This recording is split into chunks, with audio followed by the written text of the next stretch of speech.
হে কৃষ্ণ কেনে কৰি ভীমখেনে সেই কাশী ৰাজ্যৰ ৰজা জেলি বলম ধৰাৰ লগত পুত্ৰ সন্তান দিলাহজনক এই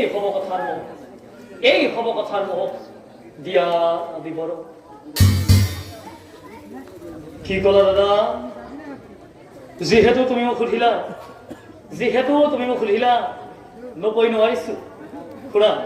মই তোমাক এই বিষয়ে এফালৰ পৰাই বুজাই কৈ যাম আৰু তুমি একান্ত মানে শুনি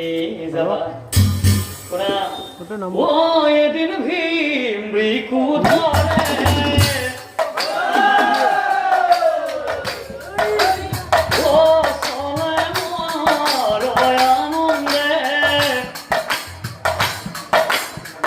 চলি গৈলা বিপদৰে বনৰ খুবাচাই বনৰ মাজে